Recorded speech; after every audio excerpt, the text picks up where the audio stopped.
Hey, thanks for joining me. It's Lisa from I Want You to Shine. I think I hear my dog outside of the door trying to get in. I'm at my mom's house in Canada.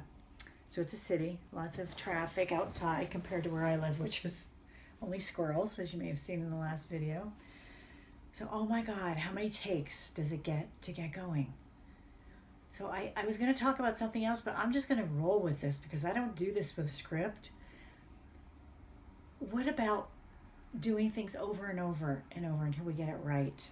So I just thought, you know what? I'm just going to say what's here today. So that's what's here today. And it's good to practice things. It's good to keep doing things until you feel comfortable, until you feel them sort of getting in your skin and your cells until it becomes kind of more of who you are. I am a late bloomer. I may have said that before, but it's taken me a lot of practice to be the person I am today. A lot of practice loving myself. When I was a younger woman, first of all, I was a really ugly duckling child. I was going to have pictures, but I don't really want to show pictures right now. But I was a geek. I had this curly hair, but it was cut in a not always very good design. So sometimes my mom would get it cut like parted here. This part would be sticking up like this. I had really bad buck teeth and got braces when I was in fourth grade till eighth grade. And I had really bad eyesight, so I wore glasses. Trust me, I was a geek. I was the kind of girl that the boys didn't want to kiss. So later, I blossomed when I was 16 and got boobs and got rid of the braces. I had contact lenses and I wasn't homely anymore, geeky. But doesn't mean that I really liked myself. My journey to liking myself has taken a really, really, really long time, but I'm here. I would say 99% of the time, I am so in love with myself and my body, extra weight and all, curves, everything, you name it, wrinkles, you name it. But I wanted to share this story. First of all, I'm an emotional eater. Sugar is my thing. I've been working on it for a long, long, long time, many, many, many, many years. I'm closer to having more of a relationship with it in a healthy way than I ever have, but it's my go-to thing. I don't drink hardly. I don't smoke. I don't do drugs.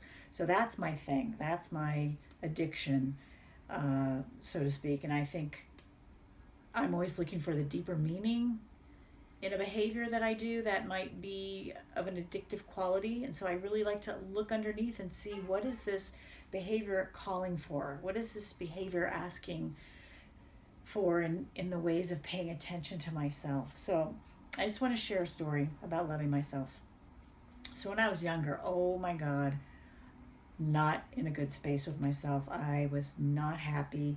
I just wasn't a happy person. I was depressed, as I've said, and right along with it, I didn't like my body. I didn't like my face. I actually had a nose job in my early 20s because I had a larger, more pronounced nose from my Jewish side of the family.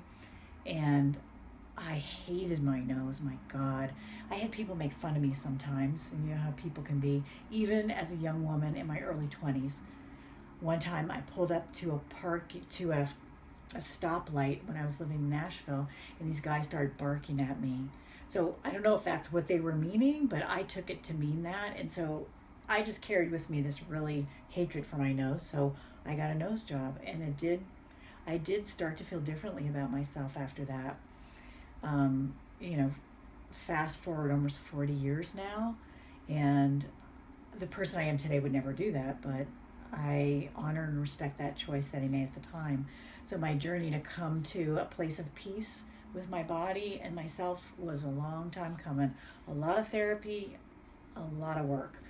So I want to share a story. This is a recent story. So last summer of 2015, my really dear friends got married, and I was their bride's maid of honor woman person.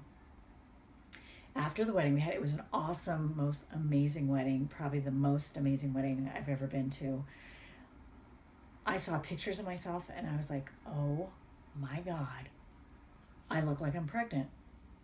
And I was like, oh my God, what is going on? I mean, my stomach felt so bloated and pronounced. Blah, blah, blah.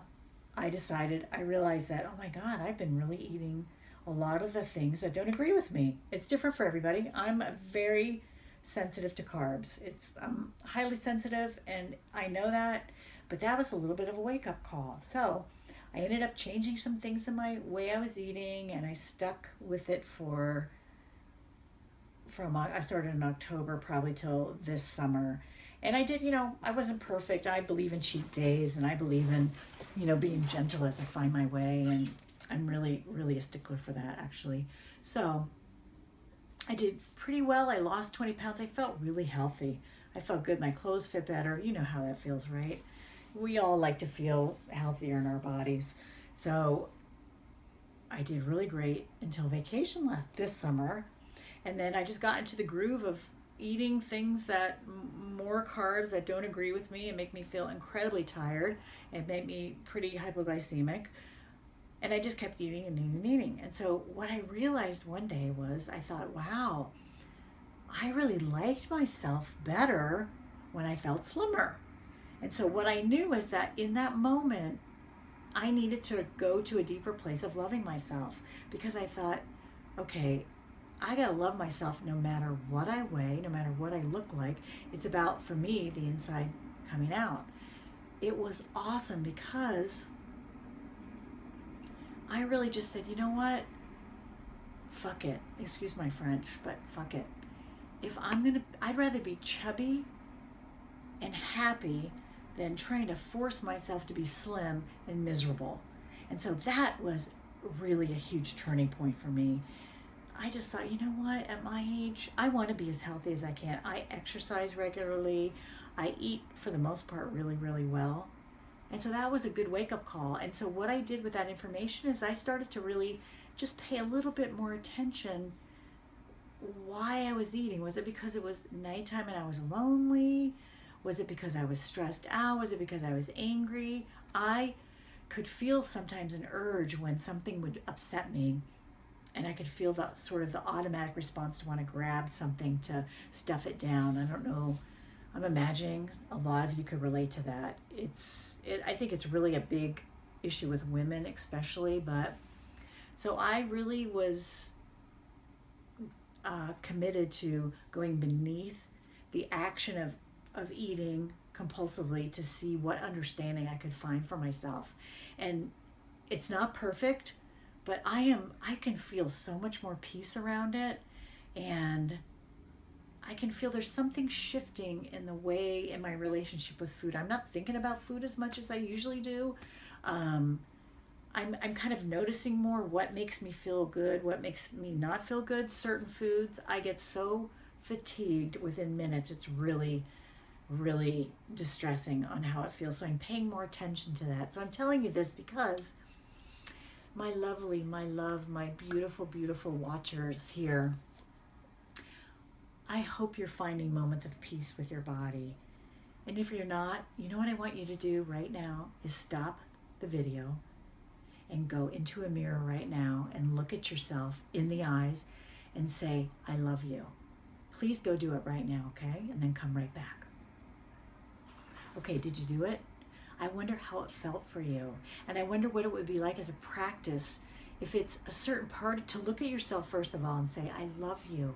I love you. I have a little thing on my mirror. I'm trying to really sort of embody my, what I call it, my life's purpose statement, which is, I'll say it to you like I say it to myself in the mirror.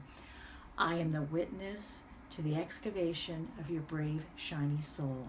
So I really look at myself in the mirror. Sometimes I forget. But if you're a person who's struggling with loving yourself, do that. Would you look in the mirror, please, and just maybe once a day, if you can. I know it's probably for some people going to be really hard, but I'm going to ask you to do it. Just look at yourself and say, I love you.